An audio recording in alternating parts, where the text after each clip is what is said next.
மருமகளை புரிந்து கொண்ட மாமியார் என்று கதை நகர்கிறது. கார்த்திகை தீபம் இதுக்கான ப்ரொமோவை தான் இப்போ ரிவ்யூ பண்ணி பார்க்க போகிறோம். இந்த ஒரு வீடியோவில் வாங்க வீடியோக்குள்ளே போகலாம். ஹாய், ஹலோ, வணக்கம். கார்த்திகை தீபம் சீரியலின் நேற்றைய எபிசோடில் அபிராமி வீட்டுக்கு வர தீபா ஆரத்தி எடுத்து உள்ளே அழைக்கும் நிலையில் இன்று அபிராமி தீபாவிடம், நீ இந்த குடும்பத்துக்காக செய்த தியாகத்தை எல்லாம் நான் புரிஞ்சுக்கிட்டேன். நானே தேடி இருந்தால் கூட இந்த மாதிரி ஒரு பொண்ணு கார்த்திகை கட்டி வச்சிருக்கவே முடியாது. அவனுக்கு ஏற்றவன் நீதான் என்று சொல்லி தீபாவை தன் மகளாக ஏற்றுக்கொள்கிறாள். பிறகு மீனாட்சி பார்த்து, உனக்கு தான் என்ன சொல்றதே தெரியல, வருத்தப்படுகிறார். எனக்கு இருந்தாலும் நீ தான் என் மருமக என்று சொல்ல, மீனாட்சி நீங்கள் தான் என்னுடைய அத்தை என்று சொல்கிறார். அதனைத் தொடர்ந்து அபிராமி சொத்தை பிரிக்கப் போவதாக சொல்கிறார். பிறகு ஆனந்த் மற்றும் ரியா காஸ்மெட்டிக் கம்பெனி இந்த வீடு எல்லாம் நமக்கு வரணும் என பேசிக்கொள்கின்றனர். இதையடுத்து அருண், ஐஸ்வர்யா, நமக்கு சின்ன சின்ன கம்பெனி போதும், ஆனால் இந்த வீட்டை மட்டும் விட்டு கொடுக்க கூடாது, அதான் நம்முடைய அடையாளம். நீங்கள் கேட்கலனாலும் நான் இந்த வீட்டை கேட்கலனாலும் என்று சொல்கிறாள்.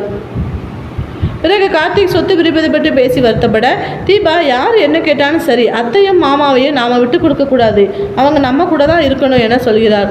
மறுநாள் லாயர் வீட்டுக்கு வருகிறார். இப்படியான நிலையில் அடுத்ததாக நடக்கப்போவது என்ன என்பது குறித்து எதிர்பார்ப்பு எழுந்துள்ளது.